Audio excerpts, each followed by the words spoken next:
This should be played at high volume. This should be played at high volume. This should be played at high volume. Preferably in a residential area. The following thoughts on Hoppe Hour do not represent Cox Media Group or its sponsoring. Anything you hear may and will be used against you. Thank you. Voted as best local podcast in Tampa Bay by the Creative Loafing. You're listening to Hoppe Hour. What up? What's happening? This is Hoppe Hour. I am your host, Ryan Hoppe. And on the phone line is Chris Booker, who is heard on 97.1 AMP Radio in Los Angeles, and is the co-host of the Perez Hilton podcast. Booker is on. What's up, dude? What are you doing, man? Just hanging out at the Bone, using one of their production rooms, living the dream, dude. Living the dream. I love that you work at a station called The Bone. That's amazing. It is amazing. Our listeners are insane, dude, because we get the 25 to 54-year-old like males, and I love working events, dude. They are loyal, and they are insane. It's Florida. I love it. I love Florida. Where are you guys in Florida? I'm in Tampa Bay. Okay, so my mom is in the Villages. You know the little swingers community down below you, I guess. Or is that above? No, below you. Yeah. So I'm in Florida all the time. I always fly into Tampa. I love Tampa. What a crazy city. Great strip clubs. Oh, yeah. There's one on every block, dude. It's great.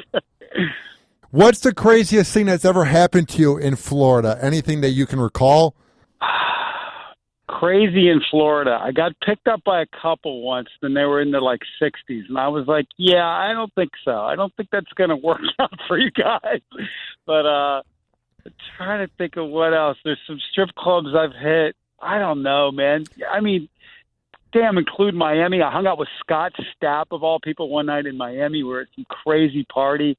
We didn't like each other at one point, and Scott and I became friends later on, and we ended up being pals, and he took me out to I want to say the Shore Club or something like that one night. I don't know. It's Florida. I mean, it seems like crazy things.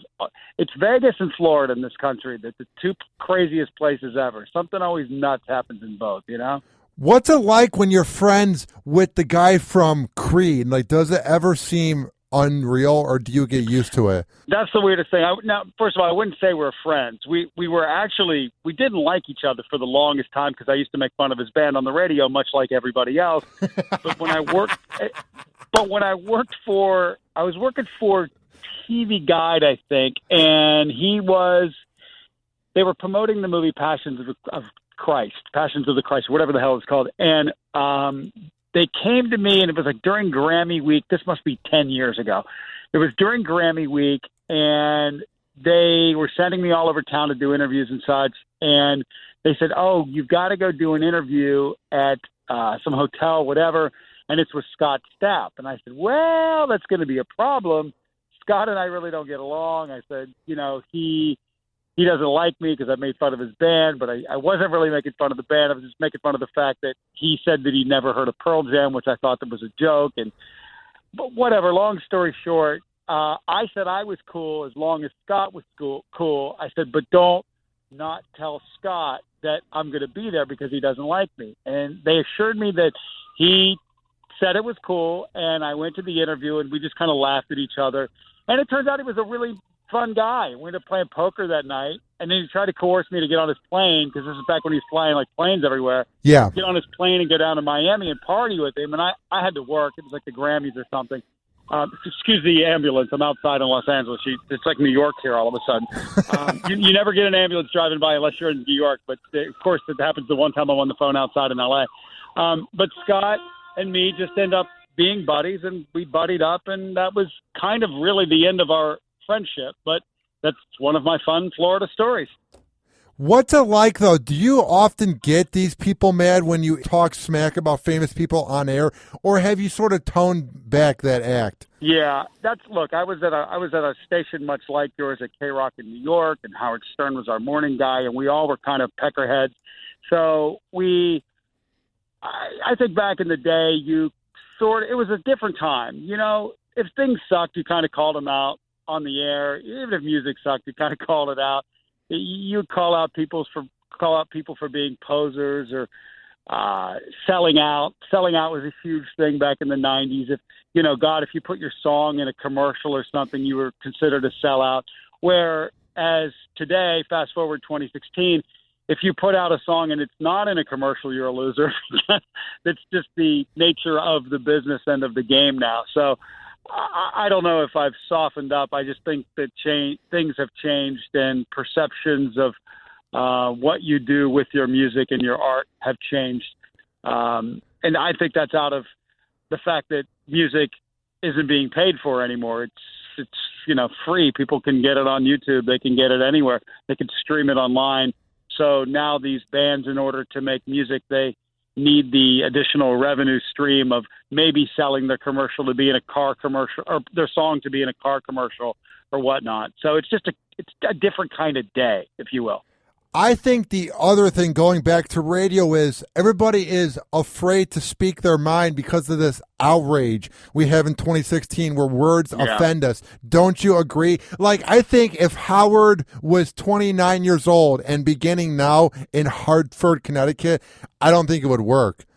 No, it definitely wouldn't work. They'd run him off the air. And it's a much more politically correct day. And you got to keep in mind that, everything you do sort of lives somewhere now. It lives on a computer drive. It used to be, if somebody said something on the radio, it was gone in the air. It was gone forever. There was no trace of it. There wasn't, unless someone happened to be recording what you were saying, which is highly unlikely, your words were just kind of put out there. And that, to me, made it a medium that was much more dangerous and more fun and more like comedians. They could work out their acts and be interesting and sometimes be controversial. Nowadays, Jesus Christ, you say something that's a little bit off tone.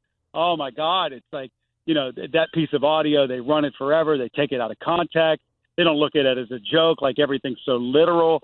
So, yeah, it's a different day to be a broadcaster and to be honest and funny even. You have to find other mediums to do it. That's why I enjoy the podcast. I mean, I have so much fun with Perez Hilton, and I never would have thought in a million years that 10 years ago you would tell me that I'd be doing something with Perez Hilton and I'd be enjoying myself. But we have such a good time because we're so different, but yet we're the same. I mean, he often jokes that we should just call our show A Straight Guy and a Gay Guy, but our sensibilities are. Look, we fight like cats and dogs, but our sensibilities are really the same. We both like entertainment. We both really have a passion for music. We both like arguing our points and disagreeing with one another, or, loving things to death or hating things to death. And it's the only forum now, I believe, you can truly be honest and curse. And, Perez tells me to F off all the time and uses the real word. And I could call Kanye West couple words that I can't say on your airwaves right now. It's a new medium. It's a fun, exciting forum, and I'm really happy to be doing it. And if this sounds at all interesting to you, definitely get the show. It's called The PHP. It's on a platform called play.it/Perez, and you can also just get it on iTunes. That's the easiest way to do it. If you just punch in Perez Hilton or the Perez Hilton podcast. But it wouldn't sound like it would sound like it would be a show for girls. But it's not. It's a really edgy show on pop culture and commentary. There's a lot of commentary about what's going on in the world and this Trump kind of Kanye headline-grabbing thing that is entertainment now, which people are passing off as real news when it's actually just entertainment. So how did you first team up with him? It was sort of a fluke. I work out here in Los Angeles. Sometimes I work for Carson Daly. I'll do his show in the morning, and Perez is on his show every day.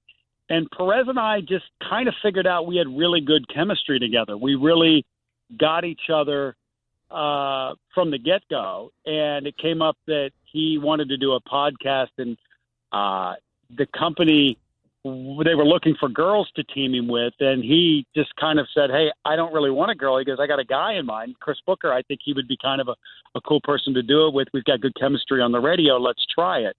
And here we are a year later, a couple million downloads later. So it's something that just kind of accidentally worked and has worked great, and we both really enjoy doing it.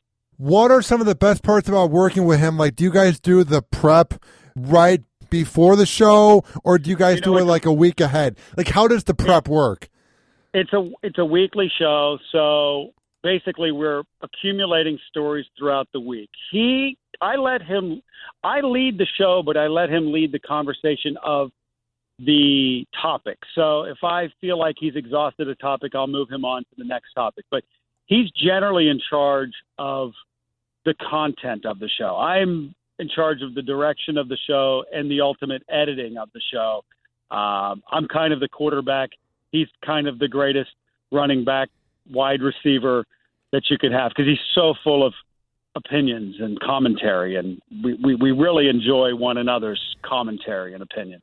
Now, would you ever want this show to be on the radio, or is it good where it's at via the podcast? I never say never to anything. I think it's more of a television show, to be honest with you, and we've both been approached about the possibility of moving that into a television arena. But the problem is, with television, it's so formatted, and it's so stiff. Like, start the show, do a couple minutes of jokes, and then sit down and do some commentary. Then you go to the guest for a segment and then take a break, and then you do the poll of the day. It becomes so regimented, where the podcast, and it's not like the podcast doesn't have a format, but the podcast format it's a little bit longer form. And if we want to talk about Kanye West, which we do this week, for 15 minutes, which I do believe that we did, and really get into the guy and the talent and the idiot that he's turned himself into, the dope that he's misrepresented himself. He's so talented, but we could sit and we could talk and spend 15 minutes delving into the nooks and the sort of Easter eggs of kind of what's going on in his life and in pop culture in general. So that's fun to me. So I don't know if there's a format on the radio that would allow us to kind of delve into the things that we want to in the way that we want to on the podcast. But we're definitely both open to the idea. Have you met him? Because I just feel like he's a walking PR move. Like, his music was good really 10 years ago. Like, what is he like? It's the funniest thing. Like, he is the definition of dichotomy. He's a dad. He's got 2 kids. He has a son and a daughter. He cares very much about them. He's Cuban. He's so Cuban proud. His mother lives with him. They, basically raise these kids themselves. I mean, he has some help because he's rich, and that's great. But, I know his sister. His sister runs the PerezHilton.com website, the empire that is that website, and all their different social platforms. She's great. She's out here in Los Angeles. He lives in New York. We do our show on Skype back and forth. But when he comes to town, I'll see him when we go to pitch meetings or when he comes to the radio station to record a show every now and again. I've ran into him at shows and didn't know that he was going to be there. So, I mean, yeah, I see him from time to time, but he's a really sweet guy. He's not the guy that you would think he is kind of the way I would describe him. If you think he's just a vapid celebrity following pop culture junkie, you'd be correct. Yes, he is that. No, he's not just that. He's also a really good guy on top of it that, I call a friend. I think he's a good guy. Would you say that the media makes up a lot of things to get headlines then, since he might not be what they try to portray him as? No. I of him or in general? Overall. Does the media make up? I don't think the media. I think Perez has a very good grasp on what he wants the story to be. Like, if he is in the middle of a brouhaha, whether he says something to a Nicki Minaj and he gets in some sort of tiff with her, or a Justin Bieber, or a Kardashian, he always manipulates that story pretty much himself. He is really a master at understanding how a story will unravel once he plants a seed. He is the keeper of the grenade. Actually, he's the keeper of the grenade pin. He knows how to pull the pin and throw it and watch the shrapnel, and he knows how to maintain himself in the middle of those kind of arguments. Usually he plants himself in the middle of them. So it's essentially a business move to keep his website topical, relevant, keep his platforms relevant, and to keep his point of view out in front of people. He's really good at it. So, everything that he says, he's not some dope that's just spouting some stuff off. He's a guy that's he really has a point of view and usually has an angle, and he knows how he's going to attack his angle and get a headline at the same time. That's what I like about him, is that he does not care what anybody thinks of him, and he just does his thing. Because I feel like a lot of these reporters are trying to be PC and just report it as news. But what I love about Perez Hilton is the guy does not give a crap, Well, let me tell you why, and it's real easy. And Perez and I speak about this a lot. And I'm the voice of reason on the podcast, believe it or not. But I probably curse more than him, and I probably go off script, if you will, a lot more of him with my passions or opinions about whatnot. I just kind of think that here comes another ambulance. I mean, do you believe this? Los Angeles, this never happened. Never. Never. Unbelievable. It's crazy. Oh, we talk about this a lot, this idea of having to work for media versus working for yourself. Perez works for himself. He's beholden to no one. He doesn't have to adhere to anyone's guidelines. He doesn't have to take a test every month when you work for a company about political correctness. He runs his own business. His opinions are his own. No one's going to fire him. He can only get unfollowed. And the way it works is the more controversy you stir up, the more followers you are eventually going to get. So he's not beholden to any sort of company or corporation, whereas I work for CBS Radio. I kind of have to always check my opinions. This week we were talking about a certain topic, and I get a little hot, and I cursed, and I called somebody something. And at the end of the show, I had to kind of puss out and edit it out, because in my business, or in working within the confines of a company and a structured contract, I can see how something could come back and bite me. Perez doesn't have that problem, but most people in the media who work for someone, they also have that problem. It's almost impossible to speak your mind and get a real, true opinion unless you work for someone like an HBO. If you look at what's his nuts, the British guy that's got the show now, or if you look at what Jon Stewart was doing for Comedy Central before, if the expectation of that platform is to let you do things like that, then you can really get away with it. But when I work for CBS. CBS is a big conglomerate company. The expectation isn't to ruffle feathers, it's to make money. And that's what he has going for him, owning his own business. So I don't see it as a testament to people in the media that can't say what they want. They can't say what they want because they'll be fired. How often do you have to take one of your rants out of the podcast just to keep it safe? I don't think I've ever taken any rant out of a podcast. I've just cleaned up my vocabulary a little, if you will, where with Perez, I don't have to. And even on the podcast, I will tend to err on the side of letting him, if he wants to curse and say something that I think is a little over the line, I'll let him do it because he won't get in trouble. But with me, I kind of have to err on the side of caution. So sometimes if it's iffy, I'll let it go. Sometimes if it's over the line, I really kind of have to, pull the yellow penalty flag and give myself a penalty and bleep it or edit it, which we don't like to do on a podcast because we like the realness of it. But there is a line, and I have to, unfortunately, follow it somewhat. But if you listen to the show, trust me, there's cursing, and it just isn't graphic. We're not talking about the graphic side of cursing, if you will. Is it fun that you get to do an edgy show for once, since you were on Free FM, but that, of course, sort of disintegrated? It's nice to have an outlet. My career has been such where I started out as a disc jockey and sort of segged myself into a talk show host or a more of a talking morning show kind of guy, where now I've moved to Los Angeles. I work at a pop station, and I'm more jock more than anything now. It's It's not a talk show unless I'm actually doing the talk show. So it's fun to have another outlet and an avenue. Jockeying is hard. Doing a talk show is hard, but they're all kind of leading me to do what ultimately I like to do, have conversations about music or pop culture or life or religion. I like all of that. So if I get an opportunity in any one of the forums, whether it be TV, radio, podcasting, I'm all for it. Your show, I'm all for it. How far can such shows as like mine or any type of podcast go?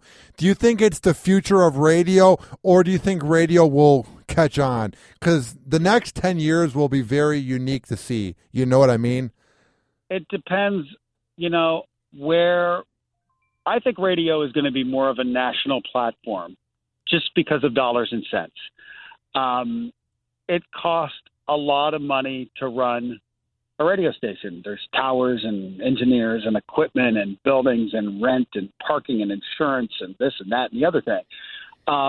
And when you have a show, to have producers and hosts and engineers and talent and blah, blah, blah, the money just piles up. And unfortunately, because of the cutting up of the media pie, if you will, it used to be, you go back 10 years ago, it was radio, newspapers, magazines, television, and there was your pie.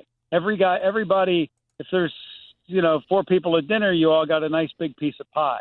Well, now it's the internet, it's digital, it's a million arms of that, it's 100 different websites, it is the traditional media, the newspapers, the television, it's fragmented. So every person, every part of that has to take a smaller bite of the pie. And you can't pay all of those people the traditional way that you used to. There used to be a lot more money to share in radio. So ultimately, a lot of these smaller radio stations are forced to be national radio stations, national sports shows, national rock talk shows, national whatever, Perez Hilton type shows, entertainment shows. That's just unfortunately where it's going because of the business and where it's headed. So I don't know how to answer it. I still think people still get in their car the same way they used to. They've got 10 to 15 minutes typically to get to where they're going. Most people don't want to futz around with this, that, and the other thing. They like 5-button options. They're thinking about their day. They punch around. Hey, if you're saying something interesting, I'm going to listen to you for 5 minutes about what you're saying for interesting. If you want a little music, you got a few options there. You check that out. I still think that's not broken. I don't think that the computer or the app, if you will, has really taken over the dashboard yet. They say it will. They also said deregulation would ruin radio 20 years ago. It's still an amazing medium that I think is viable. I think people still love it. I think people are still passionate about the shows that they listen to, and they're passionate about having a platform, and especially a local platform where they can call their favorite person that's doing the show on whatever station and have like-minded conversations about local topics or sports or whatever it may be. I still think it's relevant. So it remains to be seen where it's going to end up down the line, but it's going to be fun. I think the cream rises to the top. I still believe if you're talent, you're going to have a job. There may be more fragments, but it may be more fragmented, I should say. But all those fragmentations, they all still need talent and personalities and people to drive messages. And at the end of the day, that's what anything is about, stories and life and people that know how to tell them. So who knows? I don't know where it's going, but I just hope that I hope that we can continue with local radio and keep that spirit alive. What is some advice and some tips you would have for kids like me that want to go into radio when it's more hard than ever in 2016? Don't. Don't. I know, that it's would be scary. my advice. It's that it used to be, look, it's still a great business, but the problem is it's much harder now than it used to be because of the fragmentation that I just talked about. It used to be, look, when I started in radio, my first job was in Wheeling, West Virginia, doing overnights on a top 40 radio station back in 1989. I got to cut my teeth, and I got to figure out how to be a disc jockey and learn how to speak into a microphone and work a microphone and work an audience and how to tell a story and blah, blah, blah. You don't get to do that anymore. Now that overnight job in Wheeling, West Virginia, well, that's a computer. And if there happens to be a voice talking out of it, that voice is most likely piped in from New York, Los Angeles, Chicago, or some other market far away of some professional that had lost his local job. Now he's got to do 9 different radio stations and do overnights. The new guy coming up doesn't really get the opportunities that he used to be able to get, because any city you go to, you click the band and every click is a different station, and they were all local and somebody had to be on them and you could cut your teeth. But that isn't the case any longer. So you really got to be good. You really got to have your heart into it, and you really got to be able to explore other avenues of industry, which are things like YouTube, which are things like podcasting. It's just making yourself available to talking all of the time and learning and honing your craft. Just like learning a sport, you don't learn how to play baseball and in 2 days join the major leagues. You really got to go through the ups and downs of falling down, being good at it, being bad at it, learning, figuring out what you're good at, and then figuring out where to apply it to, finding a station that can take your talents and make the most out of them. It's a harder thing to do. So I would say get a job in banking. That does sound like a good plan because, dude, it's weird. I've wanted to do this for like 12 years now. And I mean, I'm honored that I work in the 18th biggest market, and then I work in promotions, that I'm allowed to do this podcast here after hours. But like, I just keep on grinding because this is what I want to do, man. And it's just, there you go. At times it's just weird.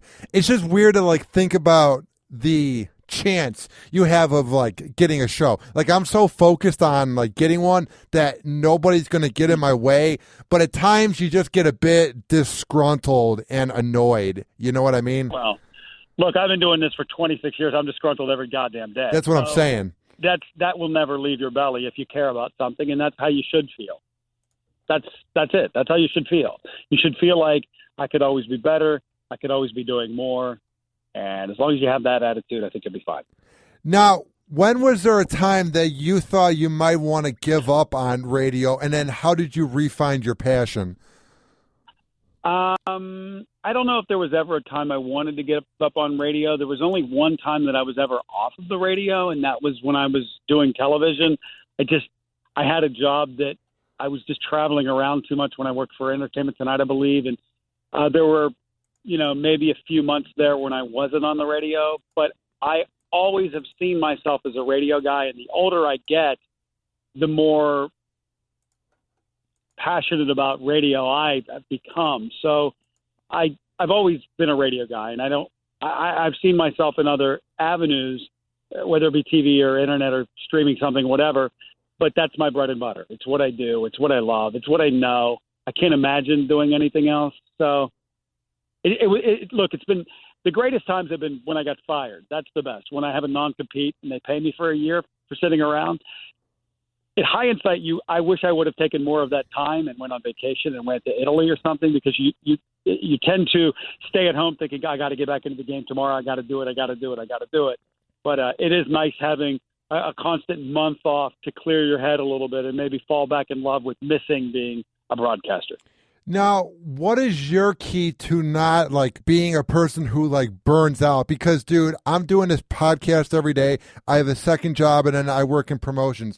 I love every second, but it seems like my downtime is the 1 hour I have before I go to bed. So I try to meditate during the day, play Xbox, work out. What are some things you try to do so that it's not all radio all day long, I just unplug it. It's really it. I mean, I get in my car. I usually listen to talk radio or sports and or music that I want to hear, not what I have to play. And all day long, I kind of sit in silence before I go to work. I'm not really a do thing. I may go to the gym, but there'll be days when I won't say anything till I speak with the guy at the front door at the station, because I wake up, my girlfriend's already gone for work. I'm at home. I make myself some breakfast. Maybe I go hike. It's like one of those things. So it all just kind of depends.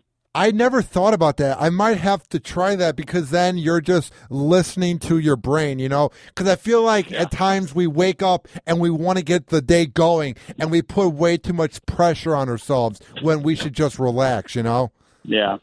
Take time for yourself. That's it. Well, listen, man, I got to get moving. But where can people find your work online and on the radio? Listen, you'd have to like Top 40 Radio, so that would be Amp Radio Los Angeles if you want to look that up on the radio.com app. As the podcast goes, download that at play.it/Perez or on the iTunes store. Just search Perez Hilton. I'm sure you'll find it. And, the rest of my stuff's on my website, chrisbooker.com. Well, dude, keep up the good work. I first found you when you were on Free FM 10 years ago, so I've been a big fan, so this was a lot of fun, dude. Hey, man, great to be on your show, and it's great to talk to you, and thanks for having me on yours. All right, keep up the good work, dude. All right, brother, take care of yourself. All right, bye. Bye-bye. Hoppe Hour. Hoppe Hour.